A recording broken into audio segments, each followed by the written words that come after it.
আপনাদের হয়তো মনে কষ্ট যাবে, যাক আমার কিচ্ছু যায় আসে না, আল হক মররুন, এভাবে করে ধাপ্পাবাজি চলবে না।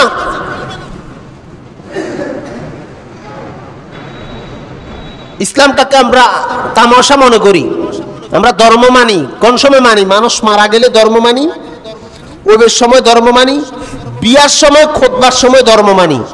বিয়া পুরাটাও ধর্ম মানি না। ও বিয়াতে শুধু হুজুরের বলায়ান, হুজুরের সূরা নিসার আয়াতগুলো পড়ি, বাস এই সময় ধর্মটা মানি। ওদের সময় ধর্ম মানি, আবার মরবের সময় ধর্ম মানি। আর বিস্কিরের যে হায়াতটা, এই হায়াতটা আমরা ধর্মটারে ছিন্ন বিচ্ছিন্ন করে ফেলেছি।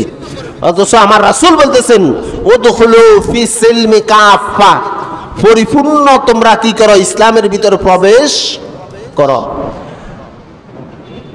আচ্ছা বলেন, আমাকে মানিক ভাইয়ের বাড়ি তো এই তো মসজিদের পূর্ব পাশে, কেমন? ওখান থেকে বিদ্যুৎ ওনার ঘরে, এই মসজিদের লাইনটা ওনার ঘর থেকে আনা, পুরা লাইন সব মানে একদম গাছের ফাঁকে ফাঁকে ফাঁকে ফাঁকে ওই মামুন হুজুরের গছ যেখানে, এখান পর্যন্ত এসেছে। এখানে পর্যন্ত আসার পরে আবার এখান দিয়ে মাত্র 2 আঙ্গুল এক কর তারটা একটু সিরা, মানে জয়েন্ট নেই। আবার এখান থেকে শুরু হয়ে আবার এখানে যেতে আসছে। মসজিদে লাইট বাল্ব জ্বলবো তো, কেন জ্বলবে না? বিস্কিনের দিকই নেই কানেকশন। তো আপনি আমি আল্লাহর হুকুম হইলে দৈনিক ক ওয়াক্ত নামাজ, 5 ওয়াক্ত, আপনি পড়লেন 4 ওয়াক্ত, বা আপনি পড়লেন 2 ওয়াক্ত, বা সপ্তাহের ভিতরে পড়লেন মাত্র 2 রাকাত। সপ্তাহের ভিতরে মাত্র কয় রাকাত? 2 রাকাত। তো আপনার আমার মুসলমানি তো পরিপূর্ণ আছে তো? নাই। বিশ্বাস করেন কিনা জানি না, এখন আমি এখানে পরীক্ষা লইতে গেলে অনেকে আমরা ইবাদত গুলো জানি না। আমরা জানি কি? January, February, March, April, May, June, July, August, September, October, November, December. এখন এখানে যদি আমি পরীক্ষা লই, আপনারা মনে কষ্ট নিয়ে না, অনেকে বাংলা 12 মাসের নামও জানতেন না, আছে কি নেই? অথচ বাংলাদেশের জন্য আমরা জান প্রাণ। বাংলা 12 মাসের নাম অনেক যুবকে কইতে না, আরবি তো নেই।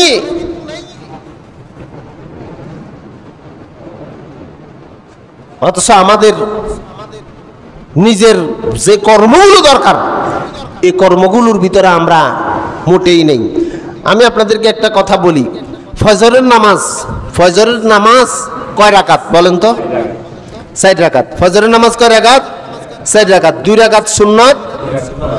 তারপরে ফজরের পরে কি? জোহরের নামাজ কয় রাকাত? কয় রাকাত? 12 রাকাত।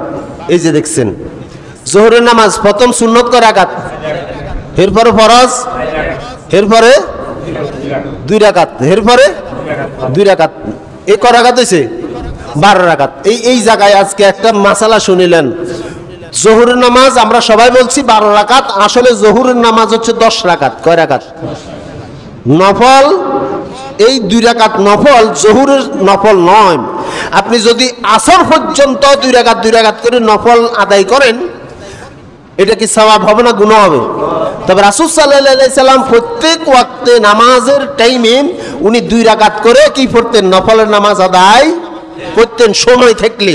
কিন্তু মূলত এই 2 রাকাত, পরে 2 রাকাত, প্রথম 4 রাকাত সুন্নতে মুআক্কাদা, পরে ফরজ, পরে আবার কি সুন্নতে মুআক্কাদা, পরে 2 রাকাত কি নফল। যদি ওই 2 রাকাত না পড়েন আপনার গুনাহ হবে না, পড়লে সওয়াব হবে। না পড়তে হবে বাধ্যতামূলক, কিন্তু বাকি 10 রাকাত, কথা বুঝেন না? বাকি 10 রাকাত কি? যেহেতু সুন্নতে কি আদা, এটা সুন্নতে মুআক্কাদা। এখন আপনারা যে মাত্র 2 রাকাত পড়ি চলে যান গই, এটার মাসালাটা মেহেরবানি করে আমার দিয়েন। আমারও বিশ্বাস যদি করে নাই যে বাড়িতে অনেক কাজ, আমিও 2 রাকাত হড়াই তুমি আর নতুবা বন্ধামি বন্ধ করেন। কোথায় গেছেন এসব বাটপারি? সহি মাসালা নিয়ে আসেন। আজকে যা আমাদের উপরে গজব নাজিল হয়েছে, এই গজব নাজিল হওয়ার একমাত্র কারণ হচ্ছে আমরা মুসলমানেরা ঠিক নেই। আল্লাহর কোরআন নিয়ে তামাশা শুরু করে দিয়েছি, ইসলামটাকে তামাশা করে শুরু করে দিয়েছি।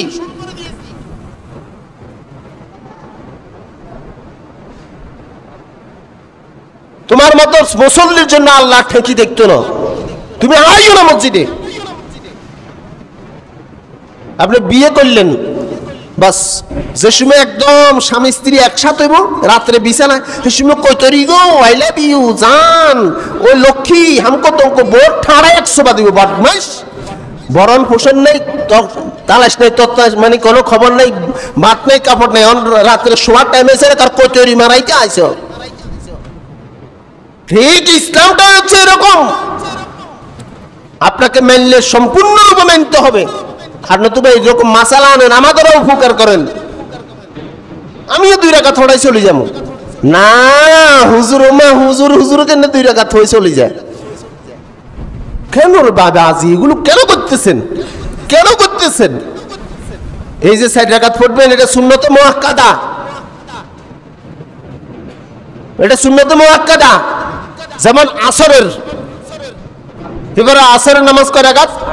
8 রাকাত, 4 রাকাত আর 4 রাকাত। এই আসরের 4 রাকাত সুন্নত হচ্ছে সুন্নতে জায়েদা। এই তো আপনাদের বাঁচার একটা উপায় আছে। আসরের 4 রাকাত, আমি তো বলি নাই যে আসরের 4 রাকাত তো আপনারা পড়েন, পড়তে হইব, যেখানে যেটা নিয়ম সেখানে আমি আপনারা সেটাই তো বলতেছি। এই আসরের 4 রাকাত যদি আপনার সময় না থাকে আপনি পড়িয়েন না, গুণ হইতো না। এটা হলো সুন্নতে কি জায়েদা। আপনি ফরজটা আদায় করেন, এরপরে 4 রাকাত ফাইললে সুন্নত ফাইললে পড়েন, না ফাইললে গুণ হইতো না। এটা হলো সুন্নতে কি জায়েদা। মাগরিবের নামাজ কয় রাকাত? এই যে 3 রাকাত হচ্ছে কি ফরজ, 2 রাকাত হচ্ছে সুন্নত, বাকি 2 রাকাত হচ্ছে কি নফল। ফাইললে পড়েন, না ফাইললে কোনো কি নেই, বাধ্যতামূলক, কিন্তু 5 রাকাত আপনাকে আদায় করতেই হবে। এই যে মাগরিবের নামাজ আমরা কখনো আমরা 3 রাকাত পড়ি, অনেকে যায় না, মোটামুটি ফরজি সুন্নত 2 রাকাত। কিন্তু এই জুমার দিন আপনাদের কি ক্ষতি হয়? আমার এটা উত্তরটা দেন তো। মাগরিবের নামাজের ফরজি যে 2 রাকাত পড়েন, ওই 2 রাকাত যেরকম সুন্নতে মুআক্কাদা, এই জুমার নামাজের ফরজি যে মানে আপনার 4 রাকাত আছে, ওই 4 রাকাতও কি সুন্নতে। তা আপনার জুমার নামাজের দিন আপনার কোন অসুবিধাটা হয় আপনারা আমার বলেন? যদি ক্ষুধা এতই লাগে তো বাচ্চাকে আইতে মসজিদে লইয়া আইয়েন, পানি এখানে আছে। কি আজব মানুষ, ইসলামটাকে তামাশা শুরু করে দিয়েছেন আপনারা। আমরা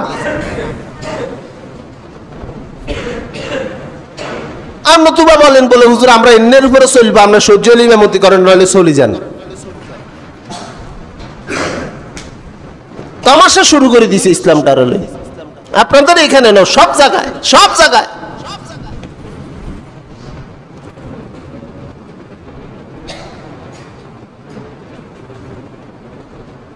রোজার মাস আসলো, রোজার মাস গেল, আমাদের যে কোয়াল হেমাতা, আমাদের ভিতরে কোনো পরিবর্তন নাই। আমরা আগে যেরকম ছিলাম এখনো সেরকম ছিলাম, এখনো সেই একই রকম ইবাদতের ভিতরে আমাদের কোনো লাজের আমরা স্বাদে পাই না, লাজের আমরা স্বাদে পাই না। হুজুর যদি রাত একটু মানে তাসাউদে পড়ে, মানে আস্তে ধীরে পড়ে, তো হেতনে যদি আগা দিয়ে যেতে ফিসকে তুমি গলায় দিয়ে হুজুর সিগন্যাল দিয়ে তাড়াতাড়ি সালাম মিরান না,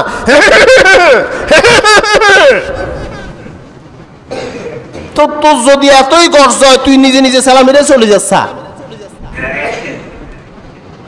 আল্লাহ আমাদেরকে বুঝার তৌফিক দান করুক, সকলে বলে না আমিন। কোরআনের ছায়া তলে আসলে মরে মানুষ হবে এমন, ওটের নাকের ভিতরে যদি আপনার রশি ঢুকাই দিলেন, ওই ওটটা যদি মালিকের হাতে ধরা থাকে, ওই ওটটা যেরকম এদিক সেদিক চলতে পারে না, ঘুরতে পারে না, যেহেতু তার নাকের ভিতরে রশি ঢুকানো, তার গলার ভিতরে রশি ঢুকানো, রশিটা মালিকের হাতে, মালিক যাবে যেদিকে ওট যাবে সেদিকে। যারা ইসলামের উপরে অটল অবিচল বিশ্বাস রাখে, আল্লাহকে আল্লাহ বলে স্বীকার করে, নিজেকে ইমানদার দাবি করে, তারা এদিক সেদিক চলতে পারে না। আল্লাহর নির্দেশ আছে যেদিকে মুমিন চলবে সেদিকে। যেহেতু মুমিনের গলার ভিতরে আল্লাহর কুদরতি রশি আল্লাহ লাগাইয়া দিয়েছেন। হযরত ওমর রাদিয়াল্লাহু তাআলা আনহু ইসলাম ধর্ম গ্রহণ করার পরে ওমরের জীবনটাকে কিরকম ভাবে পরিবর্তন করে নিলেন। আগের ওমর আর পরের ওমরের ভিতরে আকাশ পাতাল ডিফারেন্স হয়ে গেছে। আল্লাহর হাবিব বলেন, আমার সাহাবীরা, আমার ওমর ইসলামের ভিতরে আসার পরে ওমরের জীবন এমন পরিবর্তন হয়ে গেছে, আল্লাহ যদি আমার পরে কোনো নবুয়তের দপ্তরি যদি খোলা থাকতো, নবী যদি জমিনে পাঠাইতো, হযরত ওমরকে আল্লাহ নবুয়তের দায়িত্ব দিয়ে দিতেন। হযরত ওমর রাদিয়াল্লাহু তাআলা আনহু খেলাফত আমলে ইউমানে যাইতেছেন রাষ্ট্রীয় সফরে, আলোচনা শেষ। ইউমানে যাইতেছেন রাষ্ট্রীয় সফরে, একটা উটের ভিতরে বসলেন, একটা খাদেম নিলেন। খাদেম ওটের লাগাম ধরে ধরে টানতে টানতে মরুভূমির ভিতর দিয়ে নিতেছেন। অর্ধেক পথ যাবার পরে হযরত ওমর রাদিয়াল্লাহু তাআলা আনহু খাদেমকে বললেন, খাদেম দাঁড়াও, খাদেম দাঁড়াও।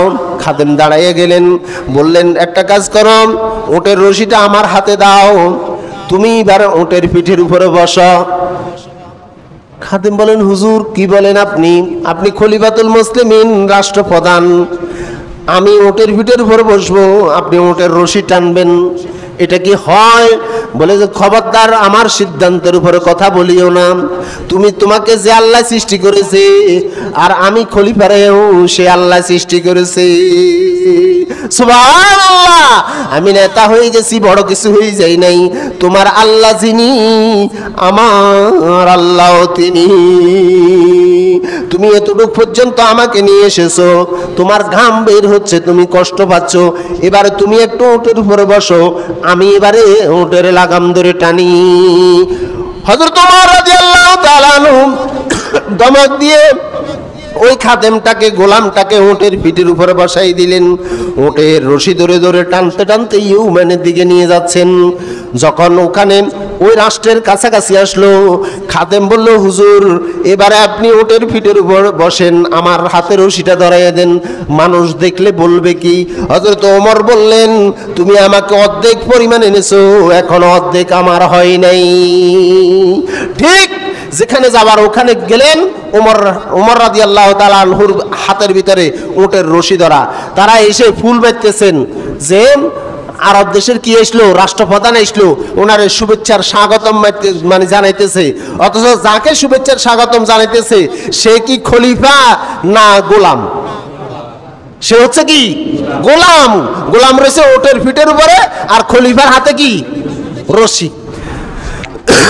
ওই গোলামও বলতেছেন যে আপনারা ভুল করতেছেন, আমি আসলে খলিফা নয়, আমি রাষ্ট্রপ্রধান নয়, রাষ্ট্রপ্রধান হচ্ছেন তিনি, ওটের রশি হাতে যার আছেন, ওনার হাতে রশি আছেন যার, উনি হচ্ছেন রাষ্ট্রপ্রধান। বলে যে কি, একটা রাষ্ট্রপ্রধান হয়ে সে মানে তার গোলামকে ওটের পিঠের উপরে বসাইয়া টানতে টানতে নিয়ে আসতেছে, ব্যাপারটা কি? ওনারা হতবাক হলেন। হযরত ওমর রাদিয়াল্লাহু তাআলা ডাক দিয়ে বলতেছেন, তোমরা হতবাক হইও না, গোলামকে যে আল্লাহ সৃষ্টি করেছেন, আমাকেও সে আল্লাহ সৃষ্টি করেছেন, তার যেরকম কষ্ট অনুভব হয় আমারও কষ্ট অনুভব হয়। সুতরাং আমি যদি একা রাষ্ট্রপ্রধান হয়ে তার উপরে জুলুম করি, কিয়ামতের ময়দানে আমাকে আসামি হয়ে যেতে হবে। পরিবর্তন কিভাবে আসলো? কোরআনের ছায়াতলে আসার পরে পরিবর্তন হলো। আজ আমাদের পরিবর্তন নাই, একটাই কারণ, আমরা ধর্মটাকে ধর্ম হিসেবে মানি, জীবন বিধান হিসেবে আমরা মানি না, যার কারণে আমাদের ভিতরে কোনো পরিবর্তন নেই। আল্লাহ তাআলা আমাদেরকে ধর্মটাকে জীবন বিধান হিসেবে মনে করে বাস্তব জীবনে আমল করার তৌফিক দান করুক। সকলে বলেন আমিন। অন্তত আজকে থেকে তওবা করেন, আর বাটপারি করবেন না, আল্লাহকে আর ঠকানোর দরকার নাই। আপনি যেটা জানেন না সেটা একটা আলেমের সঙ্গে মোশারা করবেন, আপনি যেটা বুঝেন না একটা বুদ্ধিমান লোকের লগে মোশারা করবেন।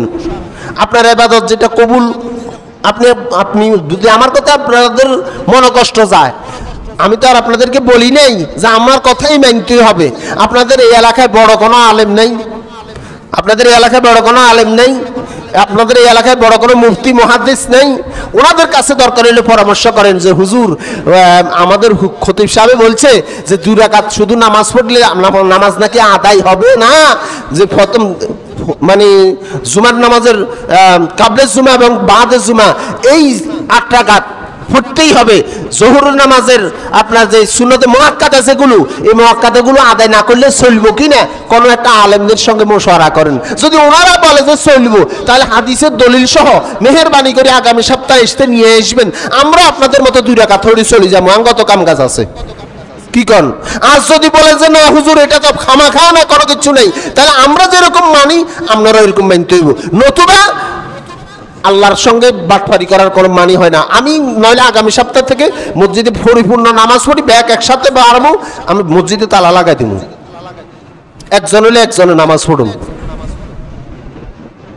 কি আজব, আপনাদের মনে কষ্ট যার আমি জানি, কিন্তু এটা বাস্তবে ঠিক করেন না তো, গুনাহগারী হচ্ছেন।